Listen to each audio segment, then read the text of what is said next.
Yeah, so this is as far as I would get before. It would print that far really well, and then it would start messing up. And I think what was happening, due to the hot end fan not putting out much air, after about half an hour or so, however long it took to print this far, I think what would happen is the whole mass of the hot end, the heat sink and everything, would get up to the temperature that I was running, like 200 C. So the extruder heat was not added as much, because you had the whole thing up there was at 200 C. So the temperature sender would tell the controller that the hot end was hot, so it didn't need to pump in any more heat. And then it would cause extrusion problems. You would hear the feed roller skipping. Even though the whole thing was hot, you didn't have the concentrated heat at the end of the extruder to melt the plastic. But now I think I've got a pretty good print here. You can see I've got some problems there in the middle. Let me pop this loose. Yeah, I've got a little bit of a stringing issue. I'm having some problems right in here, but then it cleared up towards the top.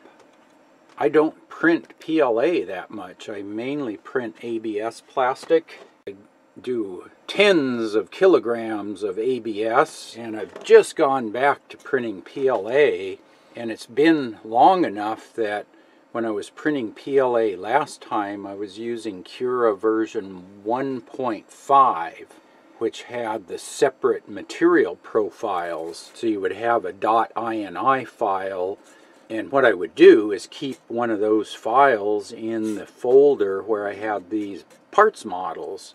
So I had a separate profile for every kind of part I was printing, where I had all the optimized settings for speed and temperature and all that stuff. Several years ago, that version of Cura quit working, so I upgraded to the version 4. I'm using 4.3 right now. It uses a different profile setup. You can import the old .ini file, which I did, and I thought that's all you had to do, but one of the issues is they added a lot of new options in the new version of Cura between version 1 and version 4. And so when you import an old profile, it turns out you get some of your settings moved to the new version, like the temperature and the speed and the basic things. But then anything that is new gets some sort of default setting. So I think I've got it pretty close. I just need to do a few more tweaks here and get this dialed in. But the problem was that cooling fan was going out while I was trying to dial these things in. I didn't realize that my problems were related to that failing cooling fan, and I started making changes to the material profile. And now I'm having to try to back all those changes out and get back to a nice clean print here. So part of that is trying to get the print time down. Back when I was originally working with these parts, if I printed a double holder, which is 2 of these, it would take 14 or 15 hours, and I gradually worked that down to where I could get under 8 hours. And that makes a big difference, because if you can get under 8 hours, I can print 3 of these in a day, where if it's 15 hours, I can only do 1 a day. Yeah, good morning, YouTube. So I've come to the conclusion that the stepper motor that drives the extruder has gone out on my printer. This is a new stepper motor here. One of the problems was this connector, the little clamp on there, had broken, and that leads to it not plugging into the little circuit board on the back side very well. I went to Solid State Printer's website, and there Brandon has a really good video on troubleshooting the extruder and the hot end, and I'll put a link to his video up here in the upper right corner. And I've tried all the things associated with that. I've tried moving the stepper motor to the second connector, and then you change the connector down on the main board. And that worked for a while, and then it started acting up again, and now I'm not getting any extrusion. The stepper motors also was making a pretty loud noise at certain speeds. At high speed it was okay, but at a slower extrusion speeds there was a really loud buzzing sound, and now there's nothing going on. It doesn't do anything. Again, Brandon has a really good video covering that, so I'm not going to show you all the steps. What you have to do is take off these two screws to get the filament guide off. So these two screws go into the stepper motor on the top, and then there's two more screws on the bottom that are behind this heatsink.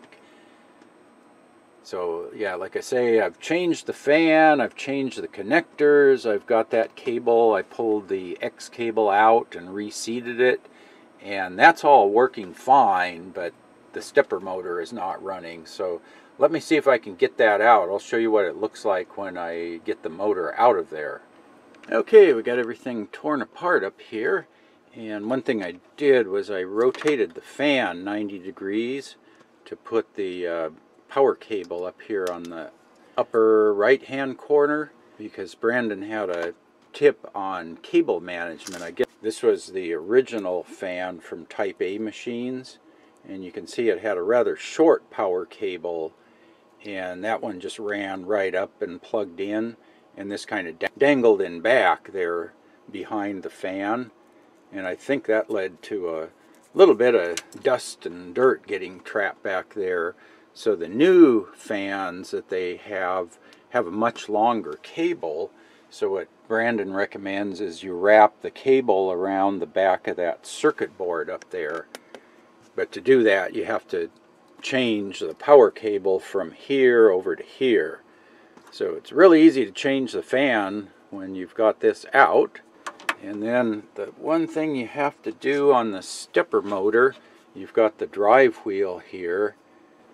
So this is your extruder drive wheel, and there's a little tiny set screw on the top. You need the flat spot on the shaft facing up.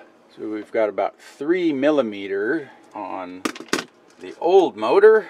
The Allen screw, the set screw, has to go to the outside, and then we'll push it back to that 3 millimeters. Yeah, I think I'm about the same setting there. So what I'm going to do is just snug this down. Okay, I think we got it pretty close there with presetting it to 3 millimeters. There's a piece of filament. The filament is pretty much on the pinch roller. I might want to go in maybe a little bit. So I might take one more look at Brandon's video. He shows a close-up of what that's supposed to look like. So just make sure it's all dialed in right. And then just to show you here, here's the cable routing for the fan. So it comes out of the side of the fan over here, and then you go under the circuit board, and then you come up and over the top and then loop around, and the extruder fan goes into the back connector. The parts cooling fan is in the front connector.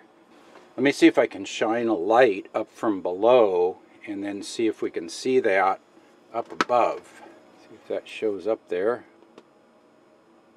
You can see there's the filament path. I'm moving the flashlight back and forth. And so you want to get that hole that comes up from below lined up with the half circle that's in the drive wheel there. Okay, we got everything back together, and then here's another test you can do. So you can feed the filament down, open up the pinch roller, and let's see if I can get it in there. There we're past the drive wheel, and it just goes right into place there. Hey, look at that. The extruder works. And totally silent. But there we go. Yeah, I think we're working again. I think this stepper motor must have overheated. So I think the problem is if this fan here is not cooling this heat sink, which cools the hot end, this whole thing heats up, and this stepper motor is mounted partly to that heat sink.